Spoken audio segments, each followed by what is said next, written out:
build a high-performing culture? This is Culture Architects. Candid conversations with extraordinary leaders sharing their biggest successes, failures, and lessons learned on their culture journeys. Here's David J. Friedman. My guest today is Anson Dorrance, and Anson is a legendary coach of women's soccer is probably an understatement. But Anson has been the legendary coach of the women's soccer program at the University of North Carolina for many years. He has won 21 NCAA championships, 22 ACC Tournament championships, over 1,000 wins. He's one of the most successful coaches in collegiate history. Over his career, Anson has been recognized for lots and lots of awards and honors. He's coached 13 different National Players of the Year. He's led the women's national team to the World Cup victory in 1991. He's currently in his 45th season, or I guess you just completed your 45th season with the Tar Heels, making him one of the winningest and longest serving coaches in the history of the game. So Anson, welcome to our podcast. Oh, thank you, David. I'm excited. And you failed to mention, of course, one of those National Players of the Year was your niece. We've tied into your family. That's helped us win, David. So I appreciate the wonderful introduction. Oh, my pleasure. So I want to go back to, and we're all about culture architects here. And so I want to be focusing on the culture that you built at UNC and how you went about doing that. But let's go back to the very beginning. As I remember you telling me, you actually were coaching the men's team before the women's, right? And then you picked up the women's after that? Yeah, I mean, it was sort of a really interesting progression into coaching for me full time because I was never really interested in coaching. I was a typical philosophy major at the University of North Carolina. You know, all I wanted was to talk about ideas and that sort of thing. And then all of a sudden my dad says, Anson, I'm going to build this oil company and I want you to be my corporate attorney. So the family joke at the time, at least I wouldn't have a tendency to steal from my own estate. So I loved my father. I was a dutiful son. I went to law school for him with the ambition of basically working for my father. And all of a sudden, just before my law school began, the guy that I played for, a guy by the name of Dr. Marvin Allen, went in and told my athletic director he was stepping back. But he also said, and by the way, Mr. Kobe, I think you should consider Anson to be my successor. So here I am. I've basically just finished, just about to go to law school. And all of a sudden, Bill Kobe, the AD, calls me into his office and says, Anson, and I'm thinking he's bringing me in to get my advice on all the great coaches that are out there, who they should hire for this extraordinary university's, athletic program. And he does. And he just says, Anson, we'd love to hire you as our men's soccer coach. And I am just flabbergasted. It's a part-time job because the guy I played for, Marvin Allen, was a physical education instructor. And I'm thinking maybe this is a way for, Mr. Kobe to save money. He doesn't really have to go out there and bring in some hot shots. So he's got this local guy he can, pay, very ordinary wages to. And so I'm saying, sure, heck, I'm off to law school, want to contribute because my wife was supporting us at the time. So no, I'll do this. Yeah.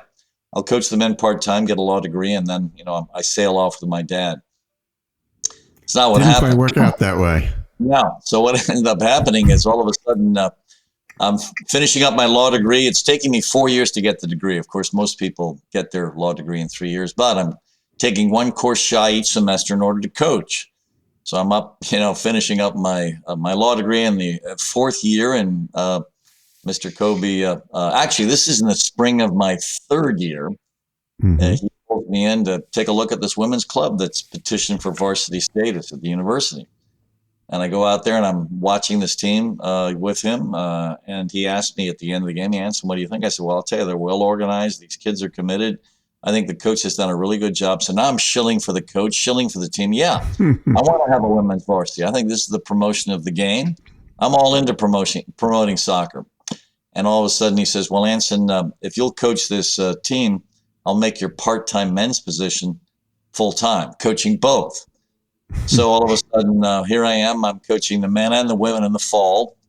And of course, I'm getting, 4 to 6 hours sleep at night. I just can't function. I need sleep. And coaching 2 teams, trying to get the law degree, and just it wasn't working out. I come home, one evening just completely burned out. And then poor Melissa sitting there, and honey, I'm so sorry. I know that your goal was to retire on a yacht in the Mediterranean, after taking over the business, and I'm going to be a soccer coach. And she had no issue with it.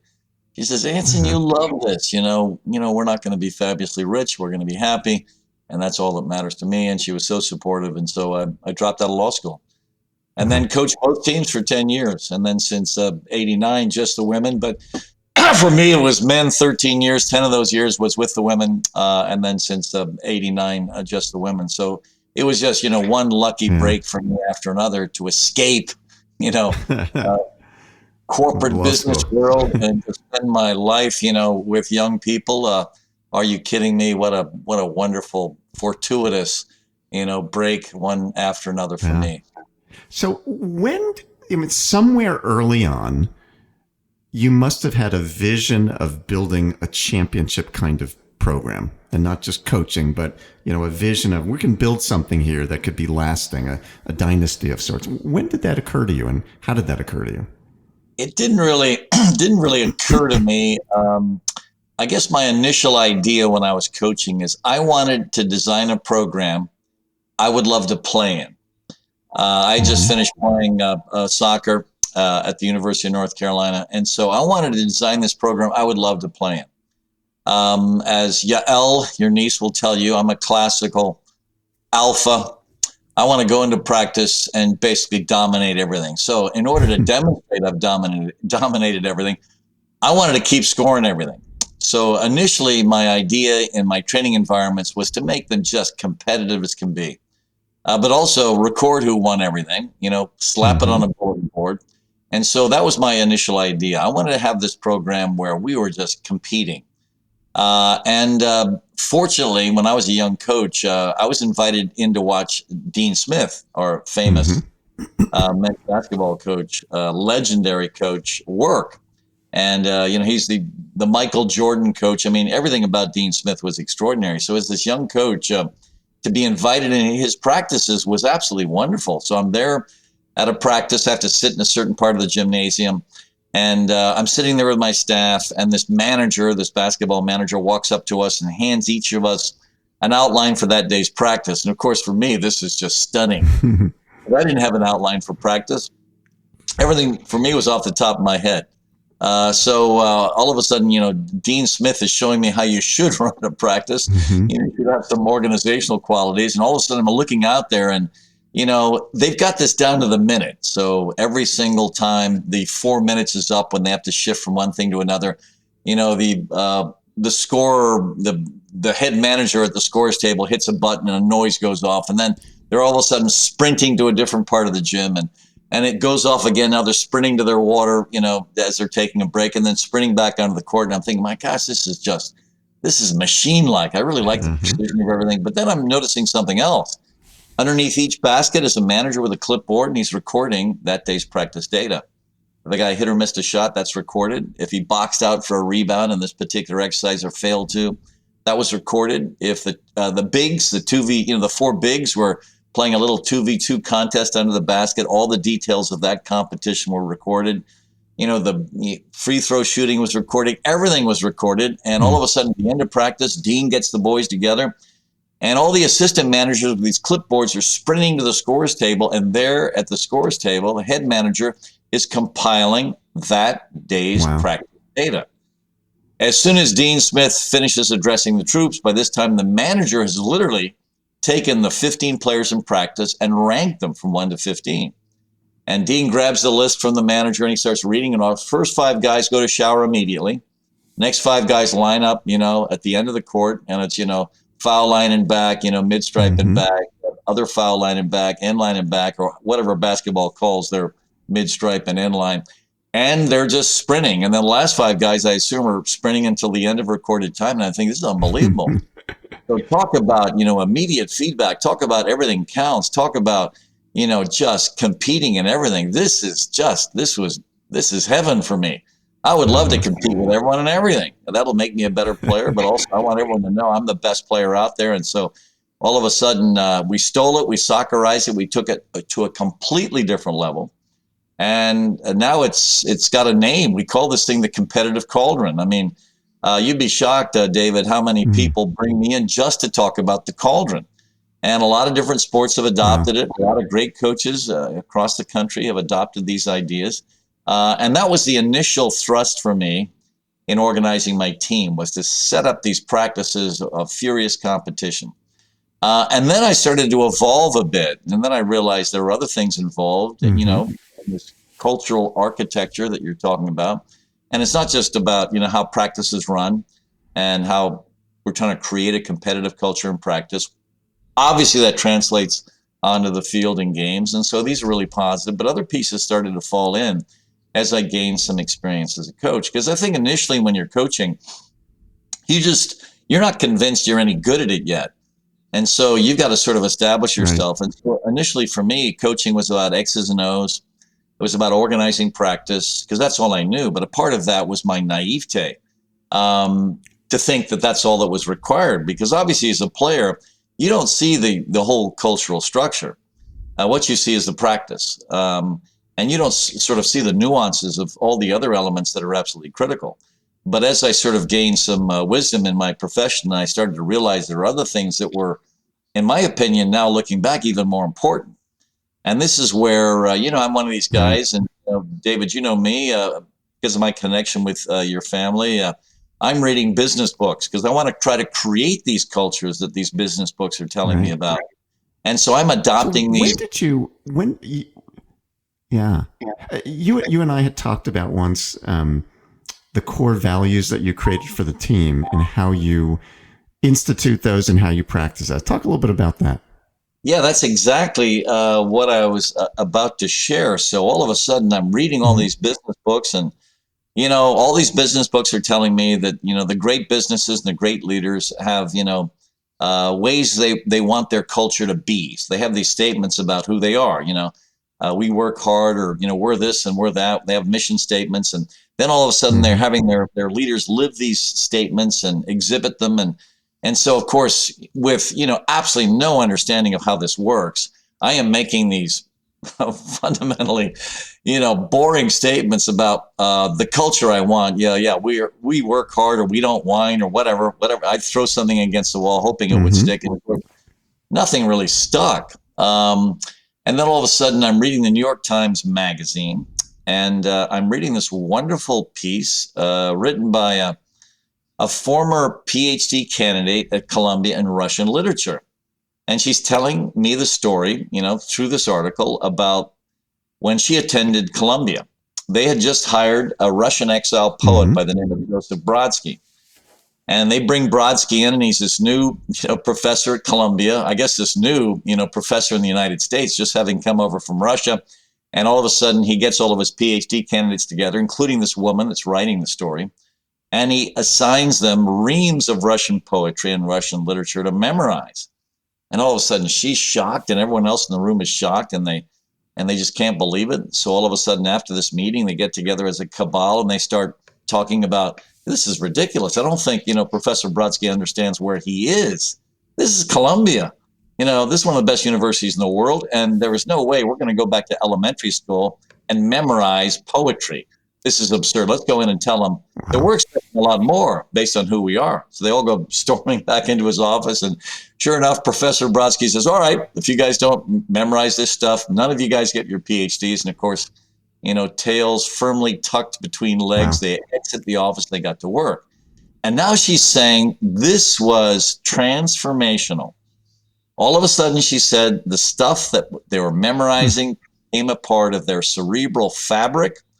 It became a part of what they felt about Russia that they had never felt before. It became a part of their conversations. And she said this was extraordinary. So I'm thinking, you know what?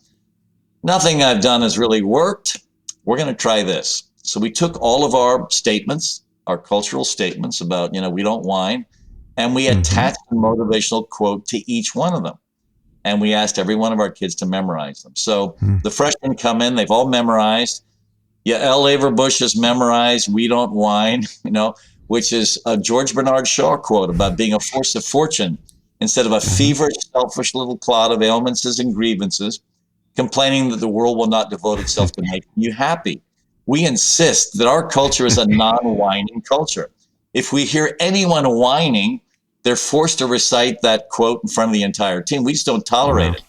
But we had all these other statements that we made that also were attached to our cultural values. And they're memorizing, but not just memorizing it. We're asking our leaders to live it.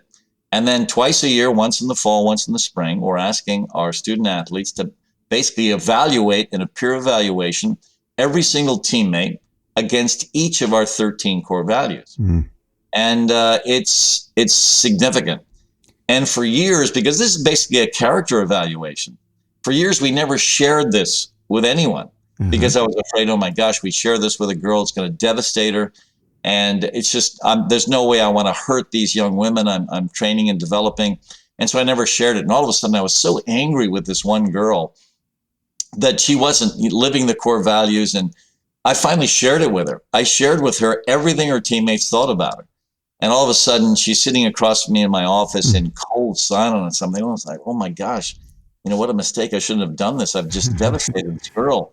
And then I asked her, I said, Emily, are you glad I shared this with you? And in a really soft and low voice, she said, yes. And I said, why? And she said, because I clearly have to change.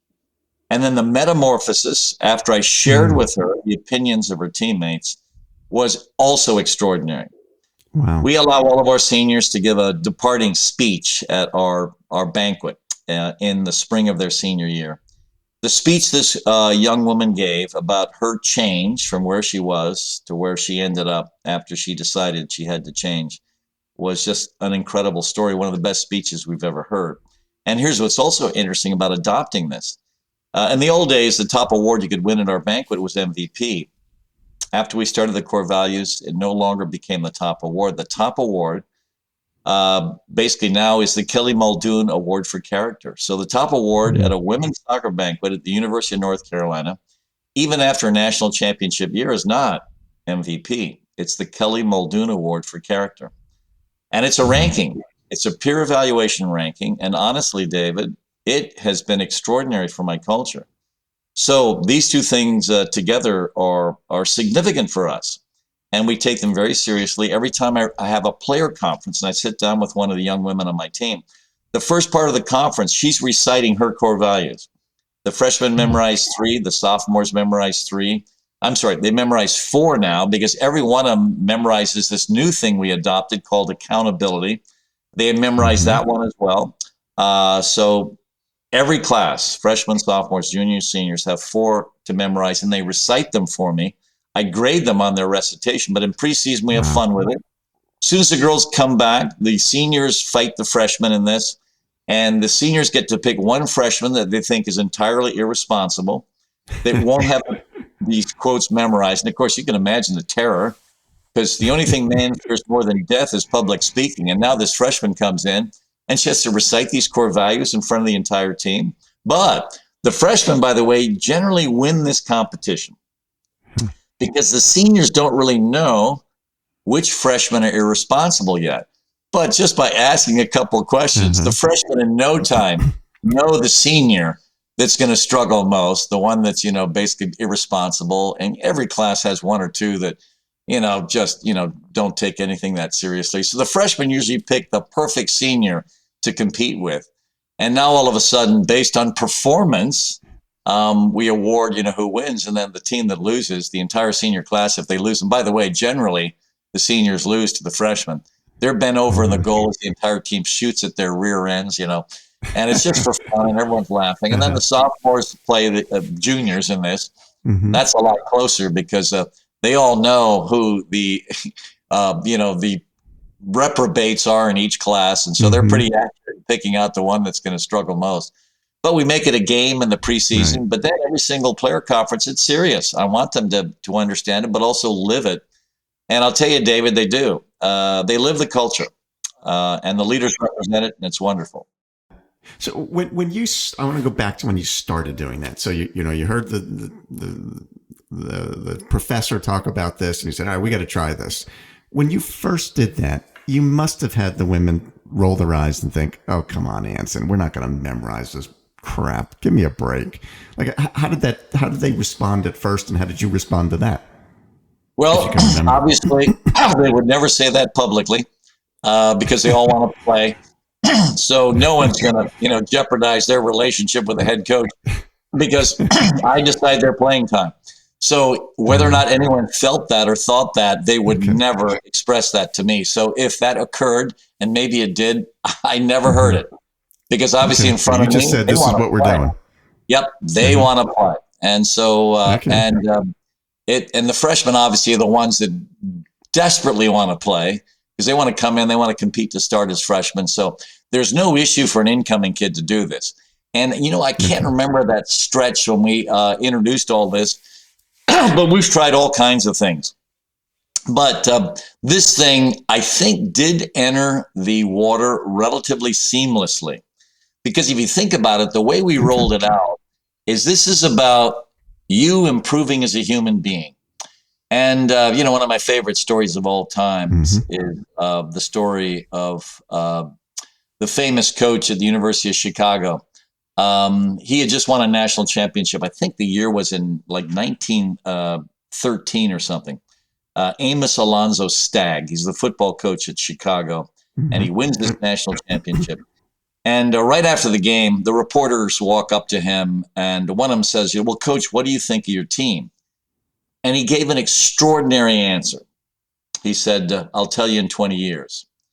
Because what he knew his mission wasn't, their performance in that match. His mission was, am I developing men? Am I developing, extraordinary citizens? Am I developing extraordinary fathers, community leaders, honorable men that live principle-centered lives? That's what he meant by "I'll tell you in 20 years." And so what we sold to our kids early is what I genuinely believe. And this didn't happen at first. As I mentioned, David, when I started coaching, I wasn't sure I was any good at this. So for me, initially, all it was about was, do I want to play the semi-flat back 1-3-4-3 or the 1-3-5-2 and then, what do I want the relationship on the field to be between my twin nines if I'm in a 1-3-5-2 and the relationship between the left back and the left midfielder and how we're going to close down the opposition's right side as they attack our box. So for me, that was all coaching was about. But what's really interesting, you quickly realize, oh my gosh, there's so many other elements that are beyond the X's and O's. And that's when you start to realize there's something else going on that I've got to master and understand. And then what you come to the conclusion of is, my gosh, I'm in the human development business, especially as a collegiate coach. Yeah, you're in the soccer business to a degree, but you are in the human development business. And the faster you learn that, the more you understand how critical it is to get into things like this. And you're learning constantly, because at first, as I mentioned, David, I didn't know how to do this. And all of a sudden, this core value thing for me became a priority. And then things changed. And now what the kids know, and I'm selling this to them, initially when I am trying to roll this out, is like you're the foreman of your own construction project. So the foreman is the brain, and what you do with your life is the project. So can you basically construct this extraordinary human being? And who is this extraordinary human being? Well, for us, it is a principle-centered woman. And of course, they're in this transition where they're leaving the sort of confines of a structure where they're moral judges of their mothers and their fathers, and they're living within that family structure. And they don't really have any real freedom yet. They get to us, and now they have real freedom. Now they get to select to do whatever they want to do. If they want to sleep in one morning and, skip every class, that's their prerogative. I'm not there in the morning. Their mom and dad isn't there in the morning, getting them out of bed saying, "Are you going to class?" No, this is a choice they get to make.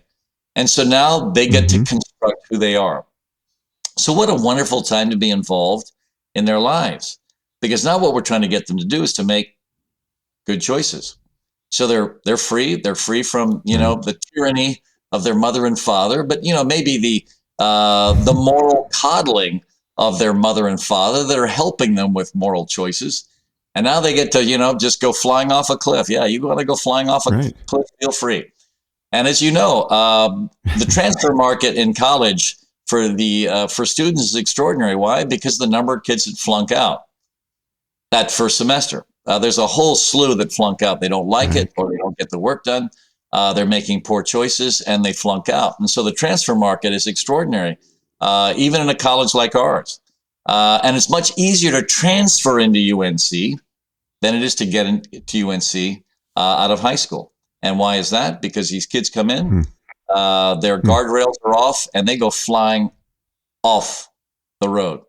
And so what we're doing is we're trying to construct these people to have them make choices to go in the right direction. So this is something that becomes really apparent to you relatively quickly. You can obviously see that Anson knows a thing or two about building a championship culture, doesn't he?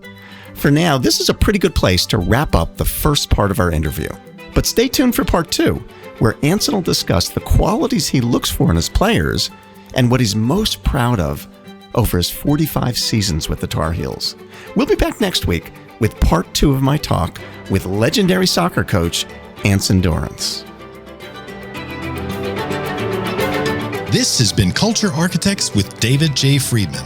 Join us next time for more insights and wisdom from great leaders in all walks of life. To book David for your next event or to learn more about his writing, speaking, or consulting, go to davidjfriedman.com.